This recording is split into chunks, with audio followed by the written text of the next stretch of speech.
Thanks everyone. It's still really great to see you guys still here and see the heartbeat of the resistance movement is still beating.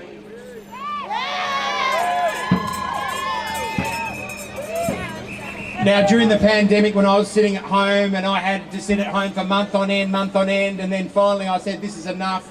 I can't live with this anymore. I had a career, a reasonably successful career as an actor, and I knew it was anathema for me to decide to get involved and say no to whatever progressive narrative was going on at that particular point in time, which was clearly COVID. But I knew it was a threat to who I was and my masculinity and my humanity to sit at home in silence any longer.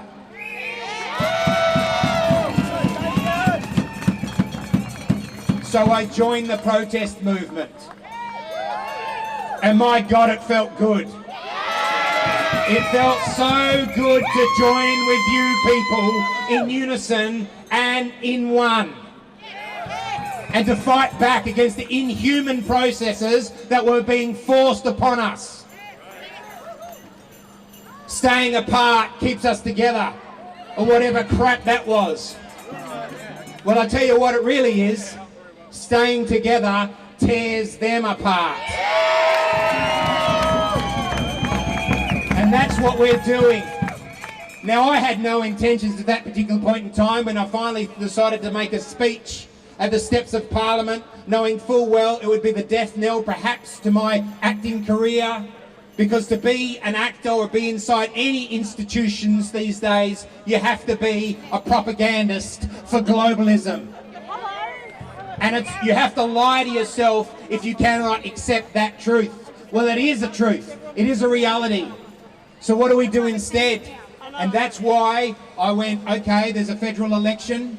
I'm capable of speaking, I'm articulate, I'm across the talking points that so many of you come and tell me about every time I turn up at these things. So I thought I'm going to run to be a member of the federal parliament.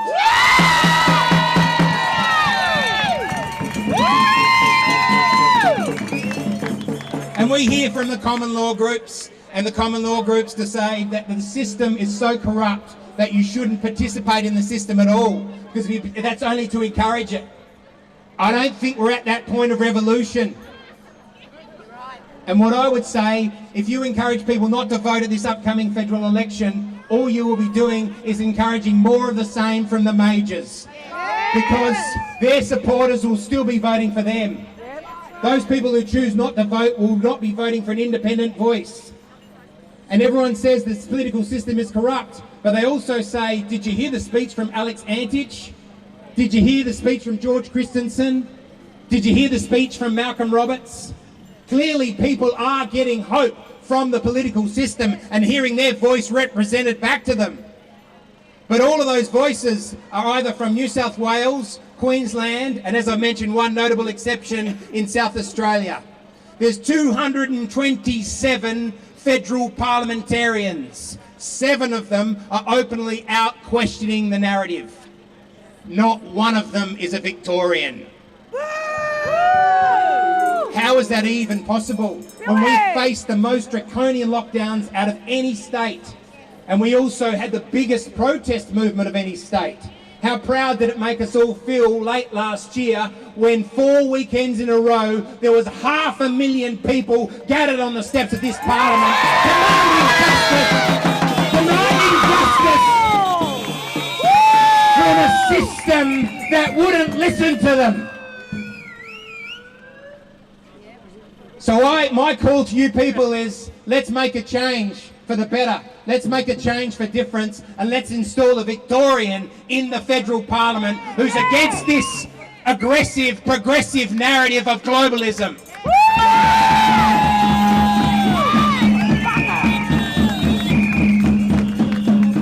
Because I tell you what, after 21st of May, there still will be a federal parliament, and they'll still be enacting laws that will oppress us and stop us from being able to commune and have freedom of movement and association and freedom of expression.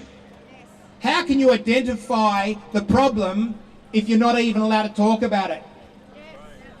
I spent time with a woman called Raylene Kennedy. I talk about it all the time because she touched my heart because she believes her daughter, Caitlin, who's 23 years old at the time, died from taking the vaccines. She describes in detail her last moments in a car out the front of her employment because she'd gone there because she felt so sick and started vomiting, relentlessly vomiting, and passed away. And the guilt and shame she felt as a parent for not being able there to support her. But you know what? She's not allowed to have that opinion because it transgresses the narrative. How can someone's experience not be their experience? That's where we're at. Your experience is not allowed to be your own. So what can I do as a senator? Well, we've got 7 senators at the moment in there. Well, 7 against the narrative, 5 senators, 2 in the lower house. Imagine if after the 21st of May, there was 20 of us. Yeah! What strength that would give to us, and what purpose that would give to us as a movement. And I'm not a career politician. The system has been gamed by career politicians, blue or red, doesn't matter the colour. And my joke to them is that they should mix the colours together because they are the same party. And that blue and red makes purple. And what do we find? Purple is actually the colour of the AEC, the bureaucracy that controls the whole bloody thing. You look at the ballot paper, I've seen the ballot paper recently, I'm B on the ticket. Next to my name, because I'm independent, there's nothing. There's just a blank box. But all the parties have all their insignia next to their name, and that's okay according to the AEC. That's a fair and just election. A fair and just election, my ass. Yes! Our ass! And we're fighting for our children's future as well, of course. So that's what I say. Vote at this coming election. Vote for an independent. Seriously consider voting one for Damien Richardson. Because I only need 1 term in office. I don't have to stay there forever. I just want to make a difference and stand up for our freedoms. Thanks very much. Let's get it going on this march. Thank you very much. Right, everyone. Who's ready to go? Get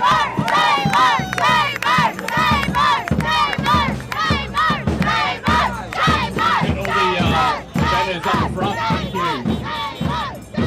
We'll just hold out until we get that.